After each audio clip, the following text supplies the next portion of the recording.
Kumusta sa inyong lahat? Ako si Dr. Renato Bagani at may 35 taong karanasan bilang doktor. Ngayon, susuriin natin ang paksang linga, lihim na lunas o banta sa bato. Hindi ba sapat na ang pagkain ng linga sesame? Araw-araw para palakasin ang bato? O ang maling kombinasyon ba ang tahimik na nagpapalit nito sa isang dalawang talim na sandata na sumisira sa iyong kalusugan? Marami sa atin, lalo na kayong nasa gitnang edad at nakatatanda, ay naniniwala na sa pamamagitan lamang regular na paggamit ng linga, ang katawan ay mapapalusog, ang bato ay magiging malakas, at ang buhay ay hahaba. Ang paniniwalang iyon ay may basehan. Gayunpaman, ang nakakalungkot ay kakaunti lamang ang nababalaan na ang paraan ng paggamit at pagkokombina ng linga araw-araw ang siyang magtatakda kung ito ay isang gintong gamot o isang banta. Nakatagpo ako ngayong isang kaso na nagbigay sa akin ng malalim na pag-isip. Ito ay si Mang Tonyo, 62 taong gulang mula sa Pampanga. Tuwing umaga, pinagahalo niya ang linga sa pulot pukyutan. Itinuturing itong isang mahalagang panggamot para sa kalusugan. Naniniwala siya na kapag mas umiinom siya nito, mas malakas ang kanyang katawan. Ngunit pagkatapos lamang ng maikling panahon, ipinakita ang resulta ang kanyang health check-up na abnormal na tumaas ang kanyang blood sugar. Nagsimulang magpakita ang mga senyales ng pagpapanatili ng tubig ang kanyang katawan at kapansin-pansing bumaba ang function ng kanyang bato.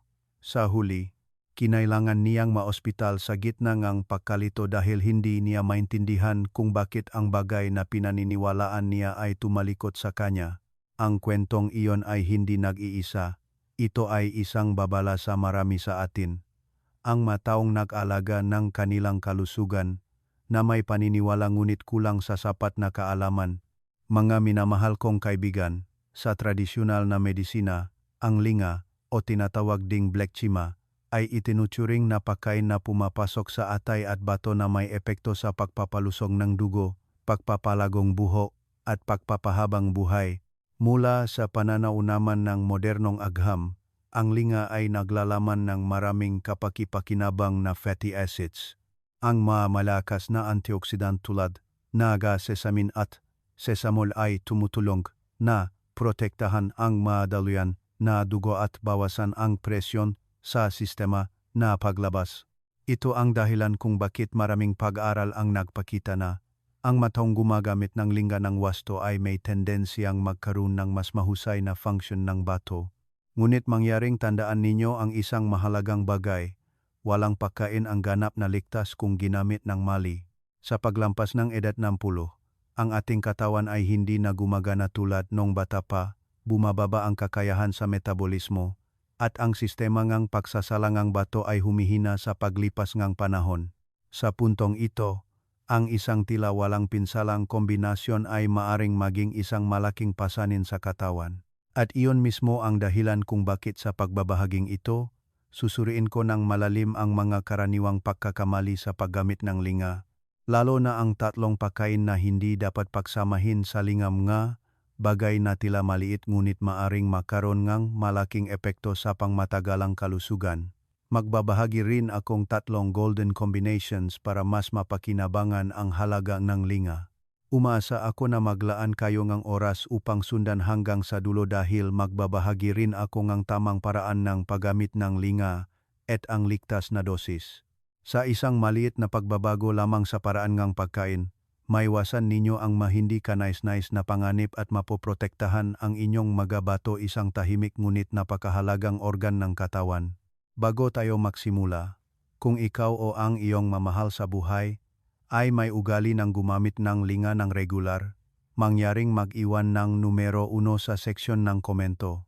Hindi lamang ito isang tanda ng pagkakakilanlan, kundi isang pangako na handa kang magbago upang protektahan ang iyong sariling kalusugan. Unang bahagi. Mga prinsipyo ng paggamit ng linga, pagkakatugma at salungatan.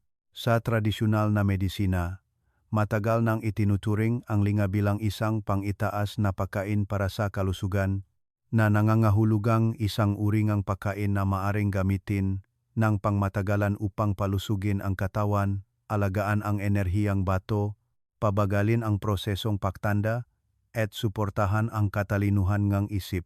Gayunpaman, ang palagi kong idinidiin sa inyo, lalo na sa mga higit sa 50 taong gulang, ay walang pagkain ang ganap na mabuti kung ginamit ng mali. Ganon din ang linga. Ito ay tulad ng isang mahalagang gamot, ngunit kung hindi mo lubos na naunawaan ang iyong katawan, ang mismong halaga nito ay magiging isang tahimik na pasanin. Mula sa pananaw ng pilosopiyang silangan, ang bawat katawan ay isang maliit na universo na gumagana ayon sa sarili nitong mga batas. Nung bata pa, ang katawan ay maaring tumanggap ng iba't ibang uring pagkain ng hindi pa malinaw na ipinapakita ang mga kahihinatnan. Ngunit sa pagpasok ng gitnang edad at katandaan, ang atay, bato, at sistema ang metabolismo ay unti-unting humihina sa paglipas ang panahon, kaya ang bawat maliit na maling kombinasyon ay maring maypon at maging malaking problema. Kaya naman, ang prinsipyong pagkakaisa at salungatan sa pagkain ay hindi isang malayo at teoretikal na ideya, kundi ang susi sa pangmatagalang proteksyon ng kalusugan. Para sa mga may mataas na presyon nega dugo, ang lingga ay maaaring magbigay ne kapansin-napansing benepisyo dahil sa mga unsaturated fatty acids at vitamin E na tumutulong na palambutin ang maadaluyan ng dugo at sumusuporta sa sirkulasyon ng dugo. Ngunit kung nakakaranas kayo ng glucose imbalance, lalo na ang diabetes, ang paggamit ng linga kasama ang matatamis na pagkain ay nagiging isang mapanganib na pagkakamali. Ang pinrosesong asukal, kapag pumasok sa katawan, ay nagpapataas ng presyon sa pancreas. Ang linga naman, na may mataas na nutritional content, ay nagpapahirap sa proseso ng metabolismo. Sa sitwasyong iyon, ang katawan ay parang isang lumang makina na pinipilit na iproseso ang maraming gasolina ng sabay-sabay na humahantong sa kawalan ng balanse sa internal na sistema at nagpapataas ng panganib ng komplikasyon. Sa modernong agham, ito ay malinaw na ipinapaliwanag. Ang lingga ay naglalaman ng maraming good fats, calcium, at antioxidants na kapaki-pakinabang sa puso at bato. Ngunit kapag maling pinagsama, lalo na sa pinrosesong asukal o sobrang protina ng hayop, kailangang pakilusin katawan ang atay at bato upang patuloy na magtrabaho para sa pagproseso. Sa pangmatagalan, ito ay parang pagpilit sa isang lumang makina na gumana ng lampas sa kapasidad nito, na nagre-resulta sa mas mabilis na pagbaba ng function ng bato. Nakatagpo ako ng isang napakakaraniwang kaso, isang babaeng may edad na humigit kumulang 67 sa Batangas. Siya ay nagdusa mula sa matagal na insomnia at inirekomenda ang isang kakilala na gumamit ng linga na hinaluan ng pulot pukyutan tuwing gabi. Sa mga unang araw, naramdaman niyang mas mahimbing ang kanyang tulog at kapansin-napansin ang pagbuti ang kanyang espiritu. Ngunit pagkatapos lamang ng ilang linggo, nagsimula siyang makaranas ng pagkapagod, pagkatuyo ng bibig, at mataas na blood sugar. Sa pagsusuri, natukoy ng doktor na ang sanhi ay nagmula sa sobrang dalas ng pagkokombinang linga sa pulot pukyutan, na nagpataas ng blood sugar at nagdulot ng metabolic disorder. Ang kasong ito ay isang napaka-praktikal na paalala, hindi lahat ng bagay na mabuti para sa iba ay angkop din para sa iyo. Mula sa mas malalim na pananaw, nais kong maunawaan ninyo na ang tunay na halagang linga ay hindi nakasalalay sa linga mismo, kundi sa paraan ng paggamit natin dito. Kapag tamang ipinagsama sa mga katukmang pagkain, ang linga ay magiging isang mahalagang pinakmulan ng nutrisyon na tumutulong sa pagpapalusok ng bato, pagpapabagal ng pagtanda, at pagpapabuti ng kalidad ng buhay. Ngunit kung isasama sa mga salungat na elemento, ito ay hindi sinasadyang magiging pasanin sa katawan. Ang magandang balita ay hindi ninyo kailangang tandaan ang napakakumplikadong mga teorya, kailangan lang ninyong panatilihin ang isang pangunahing prinsipyo, kumain ng sapat, ay pagsama ng wasto, at pakinggan ang inyong katawan araw-araw. Kapag naiwasan ninyo ang mapangunahing maling kombinasyon lalo na sa hindi angkop na grupo ang pagkain malaki na ang mababawasan sa panganib na makapinsala sa bato, at sabay ninyong mapapakinabangan ng husto ang halagang linga para sa kalusugan. Pangalawang bahagi. 3 bawal na pagkain na dapat iwasan sa linga para sa pinsala sa bato. Ipinagbabawal na pagkain bilang isa, pulot pukyutan. Isa sa mga kombinasyon na hindi sinasadyang ginagamit ng marami sa inyo araw-araw na may paniniwalang mas marami, mas mabuti, ay ang linga na hinaluan ng pulot pukyutan. Sa unang tingin, tila makatwiran ito, dahil pareho silang itinuturing na mahalagang pagkain sa pangangalaga ng kalusugan. Ngunit kailangan kong sabihin ng prangka na ang katawan ng tao ay hindi gumagana sa simpleng pagdaragdag kundi sa isang napakapinong batas ng balanse. Kapag nasira ang balanse, ang mismong mga bagay na akala mo ay nakapapalusog ay nagiging tahimik na pasanin. Mula sa pananaw ng tradisyonal na medisina, ang pulot pukyutan ay matamis. May kakayahang magpalakas ng enerhiya, magpapabilis ng pagdumi, at magpakalma sa katawan. Samantala, ang linga ay mayaman sa taba na may tendensyang magpalakas ng bato at magpalusok ng dugo. Kung ang dalawang ito ay ginamit ng makahiwalay, sa tamang dosis, at sa tamang oras, sila ay parang dalawang banayad na daloy ng tubig na nagpapalusok sa katawan. Ngunit kapag pinagsama, lalo na kung regular na ginagamit, hindi sinasadyang lumilikha, silang labis na daloy na nagpapahirap sa atay at bato na magtrabaho ng lampas sa kanilang kakayahan. Madalas kong sabihin sa inyo, ang katawan pagkatapos ng edad 10 ay parang isang makinang matagal nang ginagamit. Ang mga bahagi ay gumagana pa rin ngunit hindi na kasing flexible tulad ng dati. Kung sabay na ilalagay ang labis na asukal at taba, ito ay parang pagpilit sa makinang iyon na tumakbo ng buong kapasidad sa loob ng mahabang panahon. Ang kahihinatnan ay hindi agad dumarating, ngunit unti-unting maipon at magiging mapanganib. Ayon sa modernong agham, ang pulot pukyutan ay naglalaman ng humigit kumulang 10 hanggang 80% natural na asukal, pangunahin ang glucose at fructose.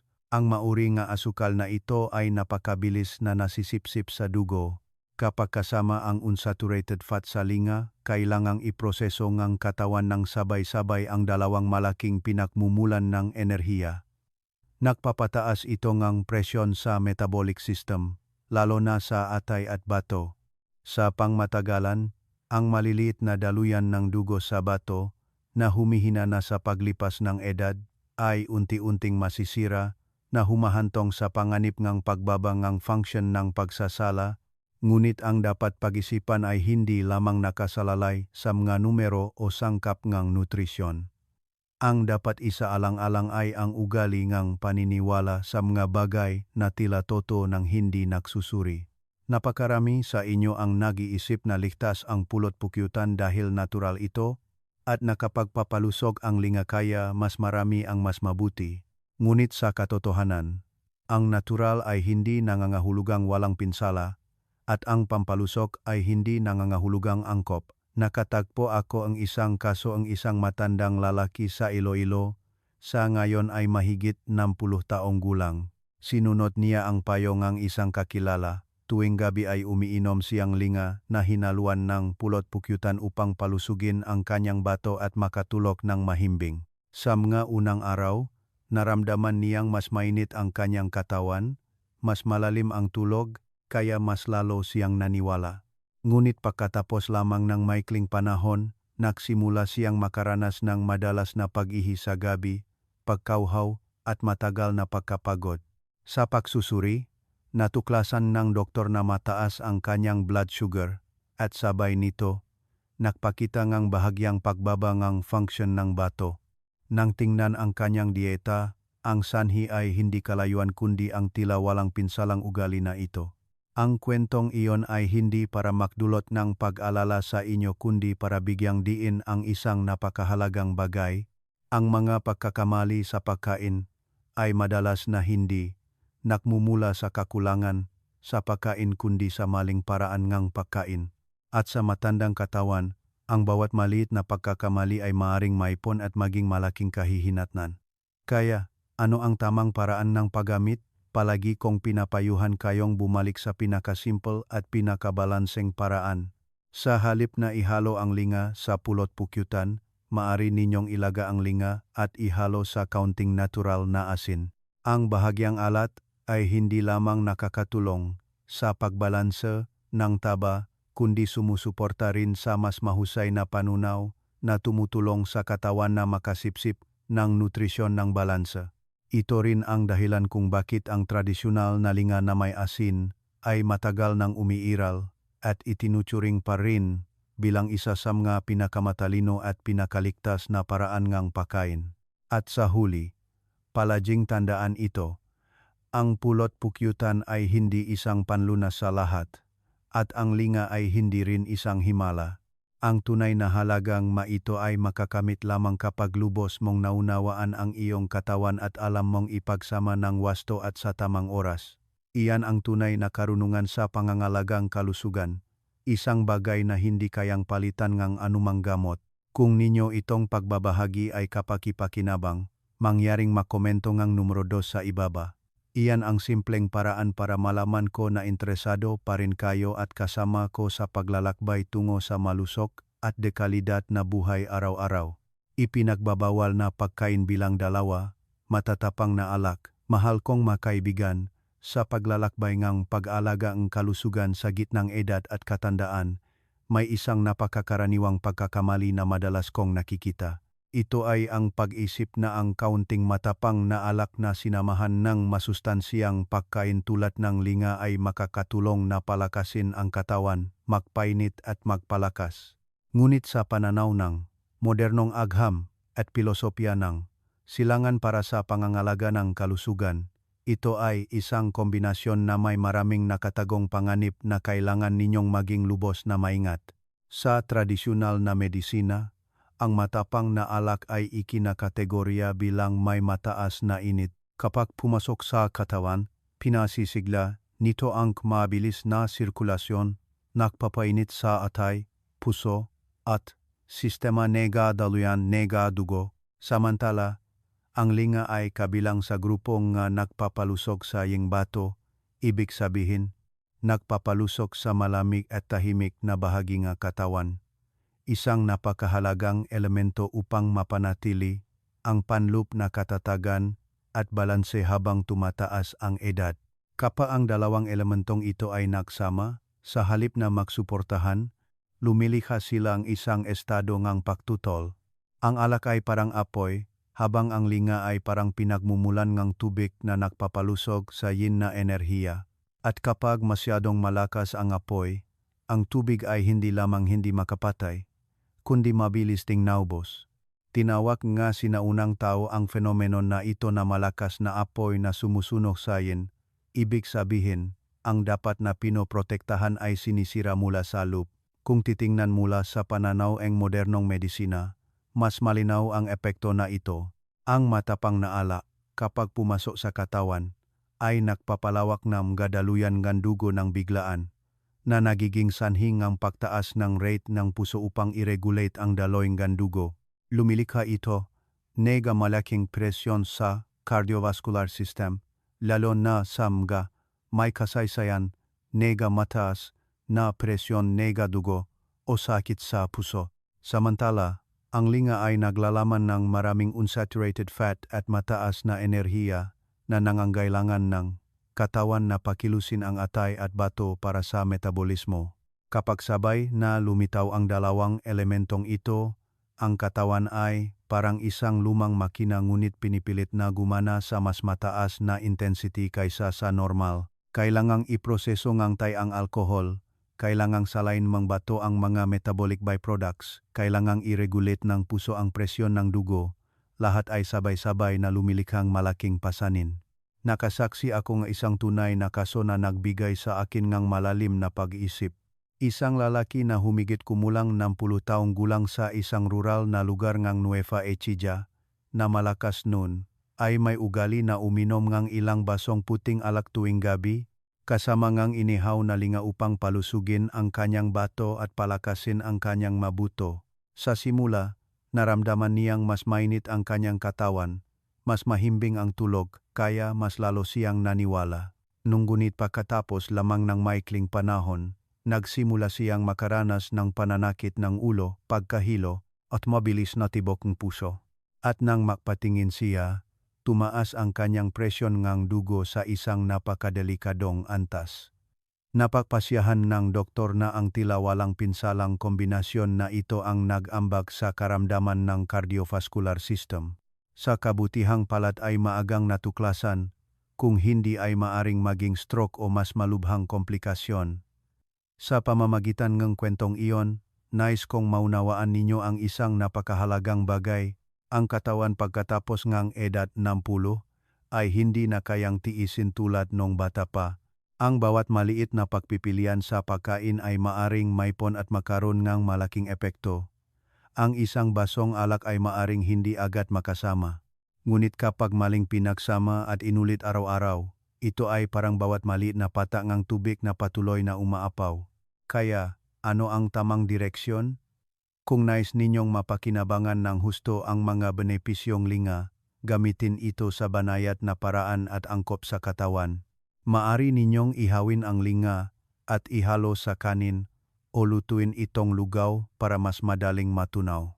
Kapag ginamit kasama ng maligamgam na tubig, mas madaling masasipsip ng katawan ang nutrisyon nang walang presyon sa atay at bato. At higit sa lahat, kung mayroon kayong pre-existing condition sa puso o presyon ng dugo, ang pag-iwas sa matapang na alak ay hindi lamang isang payo kundi isang mahalagang prinsipyo sa buhay. Ipinagbabawal na pagkain bilang 3, asukal, condensed milk, ang matamis na bitag. Minamahal kong makaibigan, sa pagdating natin sa huling pagkain na ito, nais kong huminto kayo, sandali upang mas malalim na pag-isipan. Dahil ito ang matamis na bitag na hindi sinasadyang nahuhulog ang maraming nakatatanda ng hindi nalalaman. Ang tamis ay laging nagdudulot ng pakiramdam nginhawa at pag-alib sa espiritu, lalo na kapag tumataas ang edad. Lumalaki rin ang pangangailangan na makahanap nginhawa sa pagkain. Ngunit ang mismong kaginhawaan na iyon, kung hindi makontrol, ay nagiging isang dalawang talim na sandata na tahimik na sumisira sa bato at sa buong metabolic system ng katawan. Kung may ugali kayong gumamit ng linga na hinaluan ng asukal o condensed milk, at itinuturing pa itong isang double boost na masarap at nakapagpapalusok. Ngunit nais kong ibahagi ang isang mas praktikal na pananaw. Sa agam ng nutrisyon, hindi ibig sabihin na kapag pinagsama ang dalawang magandang bagay, mas magiging maganda ang resulta. Minsan, ang maling kombinasyon ay lumilihang sobrang presyon na lampas sa kakayahan katawan, lalo na sa mga organ na humina na sa paglipas ng edad tulad ng bato at pankreas. Kung susuriin ng mas malalim, makikita ninyo na ang linga ay mayaman sa good fats at enerhiya, habang ang condensed milk naman ay naglalaman ng napakataas na dami ng asukal, na maaring umabot sa 10-10 gramo ang asukal sa isang maliit na serving. Kapag ang dalawang elementong ito ay makasama, kailangang iproseso ang katawan ng sabay-sabay ang taba at asukal. Para sa mga bata, ang metabolic system ay nababaluktot pa kaya maaring bahagyang umangkop. Ngunit para sa mga nasa gitnang edad at nakatatanda, ito ay parang pagpilit sa isang makinang matagal nang ginagamit na biglang bumilis. Kailangang maglabas ng mas maraming insulin ang pankreas upang i-regulate ang blood sugar, at kailangang mas magtrabaho ang bato upang salain ang mga labis na substance. Sa pangmatagalan, ang labis na karga na ito ay hindi lamang nagpapataas ng panganib ng mataas na blood sugar kundi nagpapataas din ng mga indikator tulad ng creatinina sa dugo, isang mahalagang senyales na unti-unting humihina ang function ng pagsasalang bato. Ang nakakalungkot ay ang prosesong ito ay nangyayari ng tahimik, hindi nagdudulot ng malinaw na sakit. Kaya maraming tao ang nakakaramdam lamang nito kapag malala na ang sakit. Nakasaksi ako ang isang kaso na nagbigay sa akin ng malalim na pag-isip. Isang matandang lalaki na mahigit 60 taong gulang sa Cebu ang regular na nagbibigay ang sarili ang isang basong ang pinahalong linga at condensed milk tuwing hapon. Ibinahagi niya na ito ay isang maliit na kasiyahan pagkatapos ngang isang araw ang pagtatrabaho. Masarap at iniisip niya na mabuti para sa kalusugan. Ngunit pagkatapos lamang ngang ilang taon, nagsimula siyang makaramdam ngang matagal na pagkapagod. Nang magpatingin siya, natuklasan ang mataas na blood sugar, lumampas sa limitasyon ang creatinine, at sa huli ay kinailangan niyang sumailalim sa matagal na paggamot. Ang pinakanakapanghihinayang sa kanya ay hindi ang sakit kundi ang pahayag. Akala ko inaalagaan ko ang aking sarili, ngunit lumalabas na sinisira ko pala ang aking sarili araw-araw. Kaya, ano ang mas matalinong pagpipilian? Sa halip na gumamit ng asukal o condensed milk, maaari kayong lumipat sa mga unsweetened nut milk tulad ng soy milk, almond milk, o walnut milk na sinamahan ng inihaw na linga. Ang mainumin na ito ay nagpapanatiling natural na banayat na taba ngunit hindi nagpapataas ng presyon sa metabolic system na tumutulong sa katawan na makasipsip ng mas maayos. Hindi lamang ito pagbabago sa panlasa kundi isang pagbabago rin sa pag-isip sa pangangalagang kalusugan.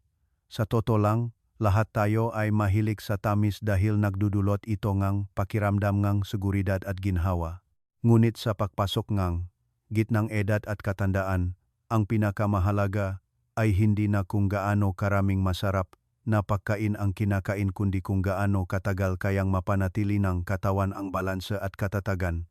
Ang tamis na dapat ninyong panatilihin ay hindi ang tamis mula sa asukal kundi ang kapayapaan at pagiging magaan sa katawan at isip. Kapag protektado ang bato, kapag ang kalusugan ay hindi na isang patuloy na alalahanin. Ikatlong bahagi. Mga kamangga-manghang pagkain na magkasama upang buhayin ang bato. Unang kahangahangang kombinasyon, linga at black beans. Mga minamahal kong kaibigan, kung sa kalikasan ay may mga kombinasyong nadudulot ng salungatan at pinsala, mayroon ding power couple na kapag nagsama ay lumilikha ng pambihirang lakas na tumutulong sa katawan na gumaling mula sa loob sa isang napapanatiling paraan. At sa paglalakbay ngang pangangalaga sa kalusugan ngang bato sa gitnang edad at katandaan, ang linga at black beans ay isa sa mga napakahalagang kombinasyon na iyon.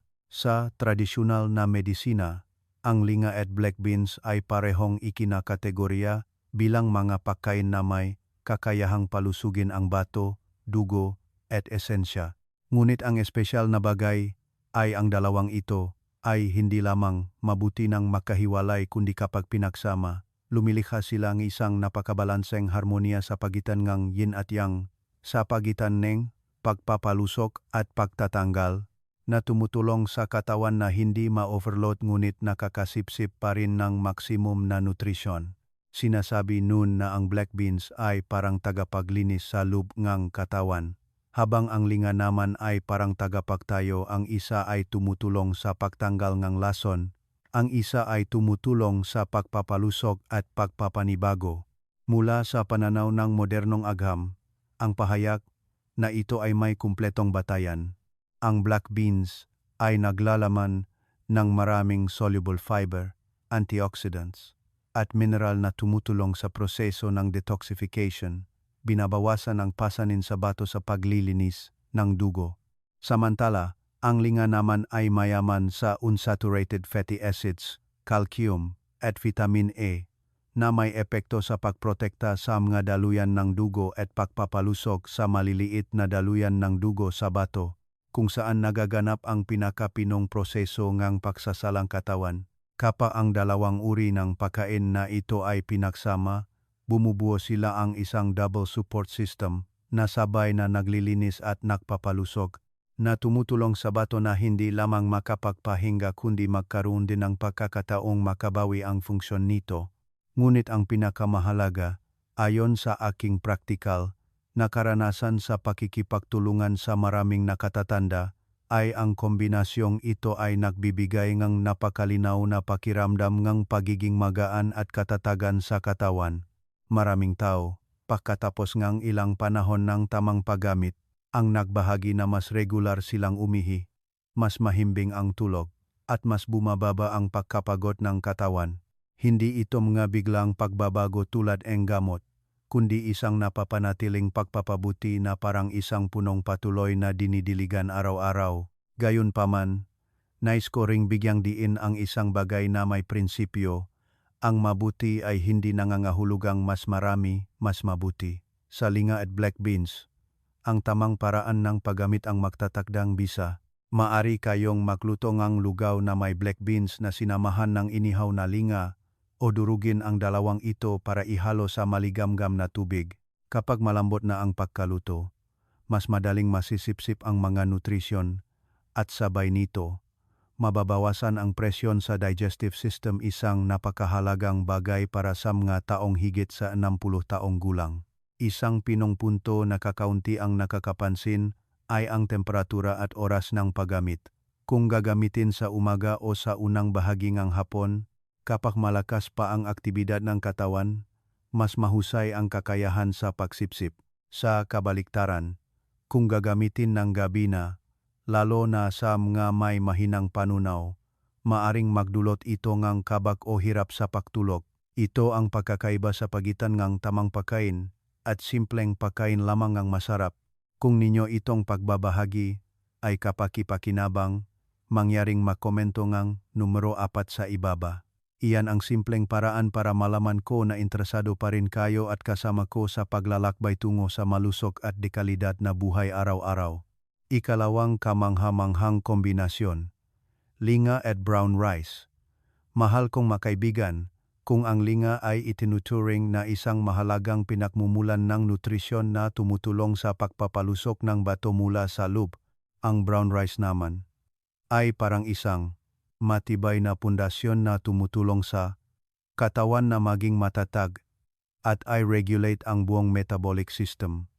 Kapag ang dalawang pagkain na ito ay pinagsama, hindi lamang sila nakdarakdag en nutrisyon kundi lumilikha din en malalim na mekanismo en suporta na tumutulong sa bato na protektahan, gumaling, at kumana ng mas matibay sa paglipas en panahon. Mula sa pananaw ng tradisyonal na medisina, ang brown rice ay kabilang sa grupo ng pagkain na may neutral na enerhiya, nagpapalusok sa pali at tiyan, nagpapalakas ng ki, na tumutulong sa digestive system na gumana ng matatag. Ang linga naman ay may tendensiyang magpalusok ng bato at dugo na nagpapalakas sa ugat ng katawan. Kapag malakas ang pali at tiyan at maayos ang pagkatunaw ng pagkain, mababawasan ang pasanin ng bato sa pagsasala at pagtatanggal.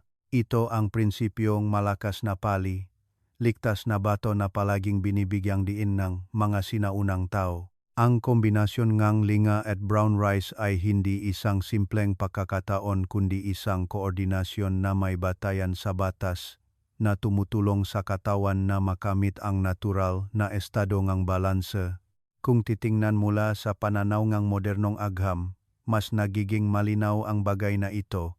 Ang brown rice ay mayaman sa fiber, B vitamins, at minerals na tumutulong sa pagpapapanatag ng blood sugar, pagbabawas ng presyon sa pancreas, at paglilimita sa pag-ipon ng asukal sa dugo, isa sa mga tahimik na sanhing pinsala sa bato. Samantala, ang linga ay nagbibigay ng good fats, antioxidants, at calcium na tumutulong sa pagprotekta sa mga daluyan ng dugo at pagpapalusok sa maliliit na daluyan ng dugo sa bato. Kapag pinagsama, ang isa ay tumutulong na patatagin ang daloy ng enerhiya, ang isa ay tumutulong sa pagpapanibago at pagprotekta na lumilihang isang saradong bilog ng suporta para sa kalusugan. Mula sa aking praktikal na karanasan, sa pagmamasid sa maraming kaso ng nakatatanda, ang mataong nagpapanatili nga ugaling pagkain na brown rice porridge na niluto kasama nga linga ay madalas na may napakalinaw ngunit tahimik na pagpapabuti. Hindi sila agad nakakaramdam ngang pagiging mas malakas, ngunit unti-unting napansin na mas magaan ang kanilang katawan, mas mababa ang pagkapagod, mas malalim ang tulog, at nababawasan ang paghihi sa gabi. Ito ang tanda ng pagaling mula sa ugat, hindi isang panandaliang pagpapasigla. Gayunpaman, ang mahalagang bagay na palagi, kung inulit, ay ang tamang paraan ay mas mahalaga kaysa sa dami. Kung hindi maayos ang pagkaluto, Ang brown rice ay magiging matigas, mahirap tunawin, at madaling magdulot ng presyon sa digestive system na humina na sa katandaan. Kaya, dapat ninyong ibabat ang brown rice bago lutuin. Lutuin itong malambot na lugaw o malambot na kanin upang mas madaling masipsip ngang katawan. Kapag ipinagsama sa inihaw at dinurog na linga, ang pagkain ay magiging madaling tunawin at masustansya, angkop sa biological rhythm nga nakatatanda. Ang isa pang pinungsalik ay ang paraan ng pagkain at ang oras ng pagkain. Kung gagamitin sa umaga, ang pagkain na ito ay makakatulong na magbigay ng matatag na enerhiya sa buong araw. Iniwasan ang biglaang pagtaas o pagbaba ng blood sugar. Kung gagamitin sa gabi, dapat kumain ng katamtamang dami at lutuin itong napakalambot upang hindi magdulot ng kabak. Ito ang pagkaiba sa pagitan ng pagkain ayon sa ugali at pagkain ng may kaalaman. Ikatlong kamangha-manghang kombinasyon.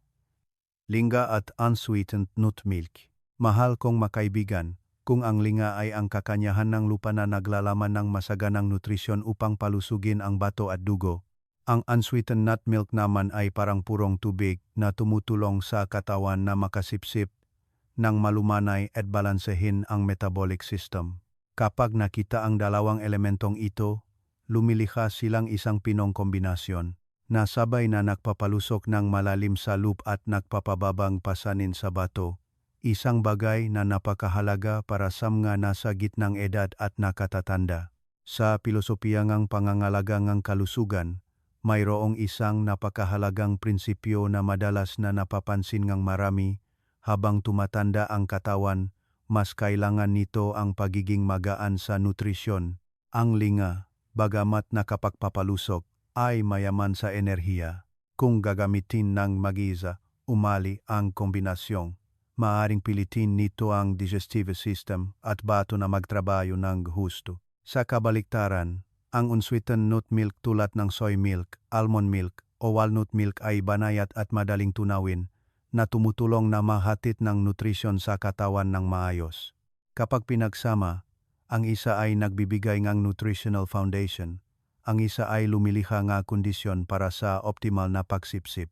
Parang magandang lupa na dinidiligan ng ulan, natural na lalago ng matibay ang mga halaman mula sa pananaw ng modernong agam, mas nagiging lohikal ang kombinasyong ito. Ang unsweetened nut milk ay naglalaman ng plant protein, good fats, at mababa ang asukal na tumutulong sa pagpapapanatag ng blood sugar, pagbabawas ng presyon sa pancreas at bato.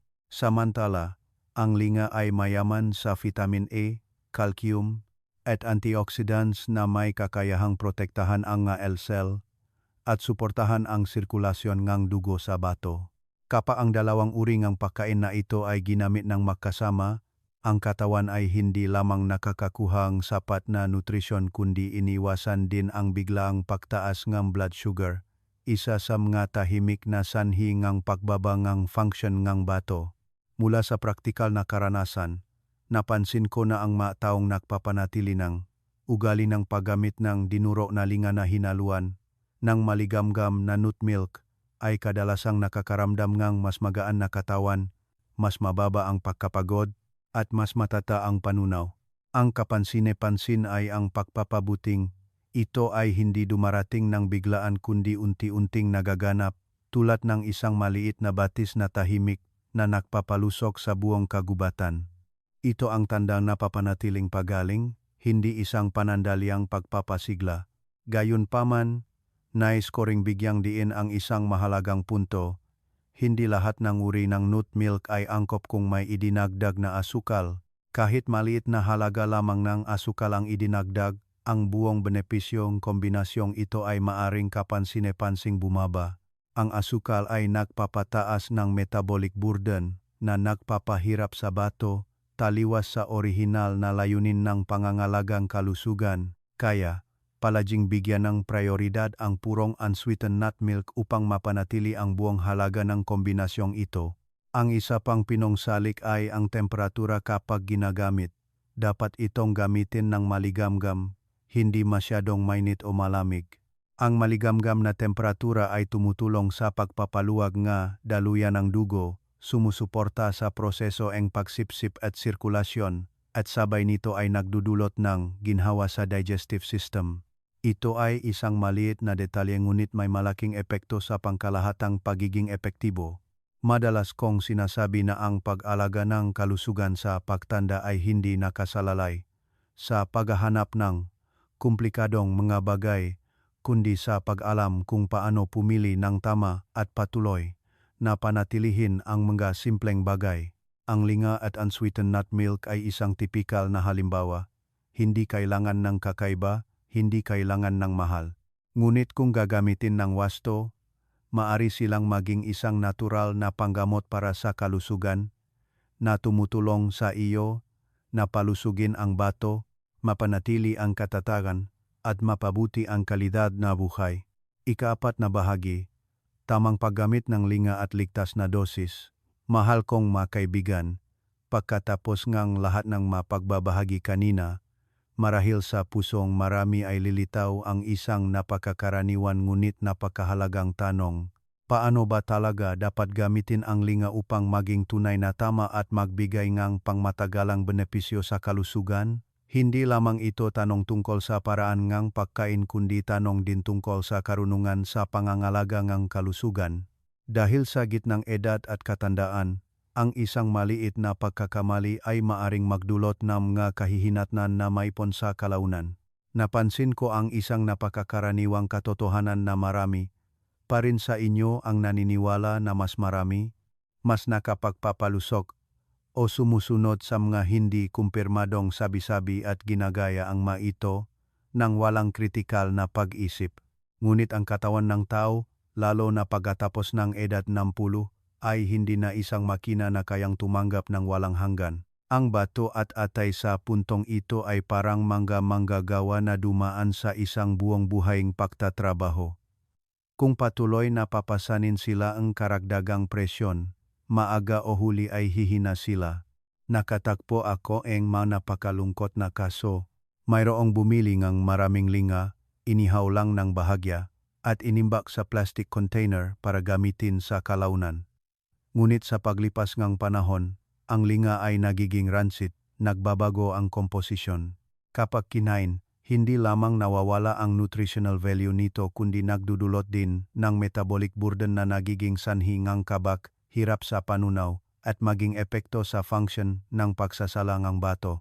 Mayroon din namang kumakain ng buong linga ng hindi dinudurok, na nagiging sanhi ng pagdaan ng karamihan sa nutrisyon sa katawan ng hindi nasisipsip, parang kumakain ngunit hindi napapalusok ang sarili. Ang mamalilit na pagkakamali na iyon ang siyang sanhi kung bakit ang isang magandang pagkain ay nagiging walang silbi o maging mapaminsala. Kaya, para ang linga ay tunay na maging isang pampalusok na pagkain para sa katawan, kailangan ninyong maunawaan ang tatlong pangunahing salik. Ang paraan ng pag-ihaw, ang paraan ng pag-imbak, at ang dosis ng paggamit. Una, tungkol sa paraan ng pag-ihaw, ito ay isang tila simpleng hakbang ngunit malaki ang epekto sa nutritional value. Ang linga ay dapat ihawin sa mahinang apoy. Haluin ng pantay-pantay hanggang sa magkaroon ng bahagyang amoy at magsimulang magputukan. Ito ang oras kung kailan nagigising ang manutrisyon sa loob. Kung masyadong maapoy ang pag-ihaw, masisira ang langis sa linga na maglalabas ng mga compound na hindi nakakabuti sa kalusugan. Pagkatapos ang pag-ihaw, dapat ninyong durugin o digdikin ng pino dahil kapag dinurok lamang, madaling masisipsip ang katawan ang good fats, bitamina, at mineral. Ito rin ay isang napakalalim na prinsipyo. Natatanggap lamang ng katawan ang kayang tunawin nito. Ikalawa, tungkol sa paraan ng pag-imba, ang linga, pagkatapos ihawin at durugin, ay dapat ilagay sa selyadong lalagyan ng baso sa isang tuyo at malamig na lugar, malayo sa direktang sikat ng araw. Ang pinakamainam na oras ang paggamit ay sa loob ang humigit kumulang 2 hanggang 3 linggo. Pagkatapos ang panahong ito, ang langis sa linga ay nagsisimulang mag-oxidize na naglalabas ng amoy at nagpapababa ng nutritional value. Para sa mga nakatatanda, ang hindi sinasadyang paggamit nga mapakain na nasira na ay hindi lamang nagpapawalang benepisyo kundi nagdaragdag din ang presyon sa atay at bato mga organ na humina na sa paglipas ng panahon. Ikatlo, at ang pinakamahalagang salik ay ang dosis. Nais kong tandaan ninyo ang isang napakasimple ngunit malalim na prinsipyo, sapat ay laging mas mahusay kaysa sa marami. Araw-araw, dapat lamang kayong gumamit ng humigit kumulang 20 hanggang 30 gramo ng linga, katumbas ng humigit kumulang 2 kutsara ng inihaw at dinurog na linga. Ito ay sapat na dami para masipsip ng katawan ng hindi nagpapataas ng presyon sa digestive system at bato. Kung lumampas, hindi lamang hindi na masisipsip ng katawan ang karagdagan kundi kailangan din nitong mas magtrabaho para iproseso ang labis. Tungkol sa paraan ng paggamit, maari ninyong ihalo ang dinurog na linga sa maligamgam na tubig o iwisik sa brown rice porridge, mainit na kanin, o ipagsama-sam nga gulay. Ang makombinasyong ito ay lumilikha ng isang balancing nutritional system na tumutulong sa katawan na makakuhang enerhiya, sumusuporta sa proseso ng detoxification, at nagpoprotekta sa bato. Ito ang paraan ng pagkain ng may kaalaman, hindi batay sa emosyon. Isang maliit na detalye ngunit napakahalaga na dapat tandaan ay ang oras ng paggamit. Ang umaga ay ang pinaka-ideal na oras upang gumamit ng linga. Dahil sa panahong iyon, walang laman ang tiyan, epektibo ang paganang digestive system, at mas kumpleto ang pagsipsip ng katawan ng nutrisyon. Ito ay lalong mahalaga para sa mga nakatatanda kapag humina na ang kakayahan sa panunaw kumpara nun. At kung ninyo itong nilalaman ay nararapat na ilapat, mangyaring mag-iwan ng komento na numero 6 sa ibaba ang video. Hindi lamang ito isang senyales para malaman ko na nakikinig kayo kundi isang maliit na pangako rin sa inyong sariling kalusugan. Ikalimang bahagi. Magadapat iwasan at magasenyales ng babala. Mahal kong makaibigan, pagdating sa linga, marami sa atin ang may halos automatikong paniniwala na ito ay isang uri ng buto na puro benepisyo, hindi maaring makasama. Ngunit kung susuriin ng mas malalim mula sa pananaw, ngang aham na sinamahan ng klinikal na karanasan, nais kong ibahagi ang isang napakahalagang katotohanan. Anumang pagkain, gaano man ito kaganda, ay may limitasyon at angkop na target na audience. Ang katawan ng bawat tao ay isang natatanging ecosystem, lalo na sa gitnang edad at katandaan. Ang pagkakaiba na iyon ay mas malinaw. Nakasaksi na akong ilang kaso kung saan nakitang nga tao na bumuti ang kalusugan ng iba sa pagkain ng linga, kaya ginaya rin nila, ngunit hindi nila alam na ang kanilang konstitusyon at pre-existing conditions ay ganap na magkaiba. Ang resulta ay sa halip na mapabuti ang kalusugan, ang humina ng bato ay mas napilitan sa isang overloaded na estado. Nagpapaalala ito sa atin ngang isang napakalalim na aral. Ang pangangalaga ngang kalusugan ay hindi panggagaya kundi pag-unawa sa sarili. Ang unang grupo na nais kong bigyang din ay ang mga nasa malubhang yugto ng pagkabigo sa bato end-stage renal disease. Sa panahong ito, ang funksyon ng pagsasala ng bato ay halos bumaba na ng maluba at limitado ang kakayahan nitong maglabas ng mga basura. Samantala, ang linga ay naglalaman ng medyo mataas na taba at plant protein. Kung ipapasok sa katawan, magpapataas itong metabolic burden. Ito ay parang isang lumang makina na pinipilit na gumana ng lampas sa kapasidad. Ang kahihinatnan ay maaring pangkalahatang pamamaga, hirap sa pahinga, pagpapanatiling ang tubig, at maging mas mapanganib na acute heart failure. Nakatakpo ako ang isang kaso sa Luzon. Isang matandang babae na mahigit 60 taong gulang na patuloy na kumakain ng linga araw-araw dahil akala niya ay nakapagpapalusok ito, ngunit sa huli ay kinailangan niyang maospital na may pulmonary edema at heart failure dahil lamang sa hindi niya lubos na naunawaan ang limitasyon ng kanyang katawan. Ang ikalawang grupo ay ang mga may malubhang gut. Bagamat ang linga ay hindi isang pagkain na mayaman sa purine, dahil sa mataas na enerhiya at taba nito, maaari itong hindi direktang magdulot ng metabolic disorder na nagpapahirap sa pagkontrol ng uric acid level sa dugo. Para sa mga may pre-existing joint conditions, ang maling paggamit ay magpapalala at magpapatagal sa pananakit at pamamaga ng kasukasuan. Ang ikatlong grupo ay ang mga may diabetes ngunit hindi pa maayos na nakokontrol ang blood sugar. Isang karaniwang pagkakamali na madalas kong nakikita ay ang pagkokombina ng linga sa mga matatamis na pagkain tulad ng kakanin, tinapay, o gatas na may asukal. Sa sitwasyong iyon, ang kombinasyon ng taba at asukal ay lilihan ng malaking presyon sa metabolic system na magpapataas ng blood sugar ng mabilis na nagiging sanhi ng pinsala sa maliliit na daluyan ng dugo sa bato. Ito ang tahimik na daan na humahantong sa mga komplikasyon sa bato sa mga taong may diabetes na hindi napapansin ngang marami. Bukod sa mga grupong kailangang maging maingat, kailangan din ninyong pakinggan ang inyong katawan sa pamamagitan ng napakalinaw na senyales ng babala. Una, kung pagkatapos kumain ng linga ay nakakaranas kayo ng matagal na pagtatay, kabag, o pagkapagod, iyan ay tanda na hindi maayos ang pagtanggap ng digestive system dito. Kung patuloy pa rin gagamitin, hindi lamang hindi masisipsip ng katawan ang nutrisyon kundi unti-unti rin itong hihina. Pangalawa, kung mapapansin ninyo ang pamamagangang paa at kamay, pamamagangang mukha, o abnormal na bigat ng katawan, iyan ay isang napakahalagang senyales na ang bato ay nagkakaproblema sa pagpapanatili ang balanse ng tubig at electrolyte. Sa sitwasyong iyon, ang patuloy na paggamit ng linga ng walang kontrol ay lalong magpapalala sa sitwasyon. Bukod dito, mayroong isang medikal na indikator na pinapayuhan kong bigyang pansin ninyo ng partikular, ang creatinine sa dugo. Kung ang resultang pagsusuri ay lumampas sa humigit kumulang 200 mikromol, liter, ang paggamit ng linga ay kailangan ng itigil at kumonsulta sa isang espesyalista.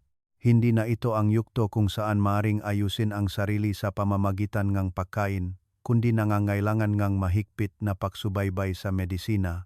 Mula sa lahat ng nabanggit, nais kong maghatid ng isang napakatapat na mensahe sa inyo. Ang linga ay isang mahalagang pagkain ngunit hindi para sa lahat ng pagkakataon. Mga malusog na tao na may matatak na function ng bato, kapag ginamit ng wasto, makakakuha silang pangmatagalang benepisyo. Ngunit para sa mga may malubhang sakit, ang pinakamahalaga ay hindi ang piliting kumain para palusugin kundi ang malaman kung kailan hihinto sa tamang oras upang protektahan ang katawan. Palaging tandaan na sa paglalakbay ng pangangalaga ng kalusugan, ang kaligtasan ay dapat laging unahin. Huwag ipagpalit ang iyong kalusugan para sa isang hindi kumpletong paniniwala. Ang linga ay dapat ituring na isang sumusuportang kaibigan, hindi isang solusyon na kapalit ng medikal na paggamot. Kapag alam mong gamitin ng tama, sa tamang tao, sa tamang dosis, gagawin mo itong isang mahalagang pinakmumulan ng nutrisyon. Ngunit kung gagamitin ng mali, kahit kaunti lamang, ang makahihinatnan ay maaring maipon sa paglipas ng panahon at maging mahirap baliktarin. At kung patuloy pa rin kayong nakikinig hanggang dito, nais kong anyayahan kayong mag-iwan ng numero 8 sa seksyon ng komento. Iyan ang paraan para malaman ko na nakakuha kayo ng magagandang kaalaman at ninyo itong kapakipakinabang. Mahal kong makaibigan, sa huling bahagi na ito, nais kong maglaan tayong sandali upang balikan ang buong paglalakbay na ating dinaanan at magbigay ng isang napakatapat na mensahe sa pamamagitan ng maasinuri natin. May isang napakalinaw na katotohanan. Ang linga ay tunay na isang gamot ng buhay, ngunit ang halaga nito ay hindi nakasalalay sa buto ng linga mismo kundi sa paraan ng paggamit ninyo nito. Kapag ginamit ng tama, nagiging mahalagang pinakmumulan ng nutrisyon ito na tumutulong sa pagpapalusok ng bato, dugo, at pagpapabagal ng pagtanda. Ngunit kapag ginamit ng mali, lalo na kung maling ipinagsama, ang bagay na akala mo ay nakapagpapalusok ay tahimik na nagiging pasanin sa bato, puso, at sa buong sistema ng daluyan ng dugo. Nakasaksi akong maraming tunay na kaso na dahil lamang sa kaunting kapabayaan, akala nila na ang natural na pagkain ay walang pinsala, ngunit hindi sinasadyang lumihang hindi kanais-nais na kahihinatnan. Mayroong dahil lamang sa pakaloang linga sa matamis na pagkain araw-araw kaya tumaas ang blood sugar. Mayroong dahil sa maling kombinasyon kaya nakaroon kang pamamaga at nawala ang kontrol sa presyon ng dugo. Ang mga bagay na iyon ay hindi para magdulot mga pag-aalala sa inyo kundi para ipaalala sa atin ang isang malalim na bagay. Sa pangangalaga ng kalusugan, ang kaalaman ay laging mas mahalaga kaysa sa ugali. Nais kong buhat ng 3 pangunahing punto na kailangan ninyong tandaan ng malinaw. Una, ang linga ay isang pagkain na may mataas na halaga. Naglalaman ito ng maraming antioxidants, sumusuporta sa pagpapabagal ng proseso ng pagtanda, tumutulong sa buhok na maging malakas, mas malalim ang tulog, protektado ang madaluyan ng dugo, at suportado ang funksyon ng bato. Ngunit nais kong bigyang din, lahat ng benepisyo na ito ay lumilitaw lamang kapag ginamit ninyo ng wasto at sa tamang dosis. Pangalawa, mayroong 3 maling kombinasyon na kailangan ninyong iwasan ng lubusan dahil maari itong direktang makapinsala sa bato at metabolic system. Ito ay ang linga na sinamahan ng pulot-pukyutan na lumilihang salungatan ng yin at yang na nagiging sanhingang pagtaas ng init ng katawan na sumisira sa atay at bato, ang linga na sinamahan ng condensed milk na nagpapataas ng blood sugar ng mabilis, na nagpapataas ng presyon sa pankreas at maliliit na daluyan ng dugo sa bato, at ang linga na kasama ng matapang na alak na nagdudulot ng disorder sa sirkulasyon, nagpapataas ng presyon ng dugo, at nagtutulak sa katawan sa isang malubhang estado ng kawalan ng balanse. Ang 3 kombinasyong ito ay tila pamilyar ngunit mapangganib na bulak na lugar na hindi pa napapansin ng marami. Pangatlo, ang magandang balita ay maari kayong lumipat sa 3 golden combinations upang mapakinabangan ng husto ang halaga ng linga. Kapag ipinagsama sa black beans, ang katawan ay suportado sa paglilinis at pagpapalusog ng bato sa isang banayad at matibay na paraan. Kapag kasama ang brown rice, ang linga ay nagiging bahagi ng isang balanseng dieta na tumutulong na patatagin ang blood sugar at bawasan ang pasanin sa digestive system.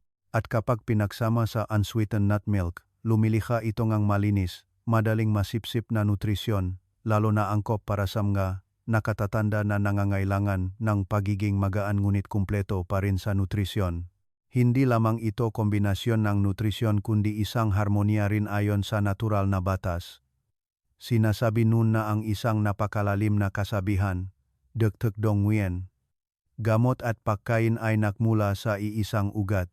Ang mahalaga ay hindi kung ano ang kinakain ninyo kundi ang paraan ng pagkain ninyo, walang kasalanan ang linga. Ang problema ay nakasalalay sa pagpili, pag-unawa, at pagtitimpi. Kapag napanatili ninyo ang isang makatwirang daming paggamit, humigit kumulang 20 hanggang 30 gramo araw-araw, at ipinagsama ng wasto sa maangkop na pagkain, ang bato ay mababawasan ang pasanin, mapapalusok, at makakabawi ng natural. Naalala ko ang isang kaso sa Maynila, isang matandang lalaki na mahigit 65 taong gulang na dating. May ugali na gumamit ng linga na may pulot-pukyutan tuwing umaga. Sa simula ay naramdaman niyang malakas. Ngunit pagkatapos ng ilang panahon ay tumaas ang blood sugar. Naramdaman niyang pagod ang kanyang katawan. Matapos ayusin at lumipat sa paggamit ng linga na may black beans porridge at unsweetened nut milk, at sabay nito ay binawasan ang dosis. Pagkatapos lamang ng ilang buwan, naging mas matatag ang kanyang kalusugan, mas malalim ang tulog, at mas magaan ang kanyang espiritu. Ipinapakita ng kwentong iyon ang isang simple ngunit malalim na bagay sa pamamagitan lamang ng tamang pagbabago sa isang maliit na ugali. Ang katawan ay maaring magbago ng isang buong mahabang paglalakbay. Ang solusyon ay hindi talaga komplikado. Kailangan lamang ninyong iwasan ang 3 maling kombinasyon, panatilihin ang 3 tamang kombinasyon, at mapanatili ang isang balanseng pamumuhay. Sa maikling panahon lamang, magsisimulang tumugon ang katawan ng positibo. Mararamdaman ninyo ang mas malalim na tulog, mas magaan na katawan, mas kaunting pag-ihi sa gabi, mas malinaw na isip, at iyan ang masenyales ng isang sistema ang bato na inaalagaan ng wasto. Umaasa lamang ako na hindi ninyo hahayaang ang maliliit na ugali araw-araw ay hindi sinasadyang makasira sa kalusugan na naipon sa buong buhay. Minsan, ang isang maliit na pagbabago sa pagkain ang siyang isang malaking hakbang sa pagprotekta para sa isang matiwasay na pagtanda. Kung ninyo itong pagbabahagi ay makabuluhan, umaasa ako na patuloy kayong makikinig, patuloy na matututo, at huwag kalimutang ibahagi ito sa inyong mga mahal sa buhay. Dahil sa paglalakbay ngang katandaan, ang kalusugan ay hindi lamang personal na yaman kundi isang regalo rin para sa buong pamilya. Sa mga susunod na pagbabahagi, patuloy akong makikipag-ugnayan sa inyo upang tuklasin ang mga simple ngunit malalim na natural na pamamaraan upang mapangalagaan ang bato at ang buong katawan. At sino ang nakakaalam? Marahil ay may maliit na lihim doon na maaring maging susi upang makatulong sa inyo na mamuhay ng mas malusog at mas payapa araw-araw.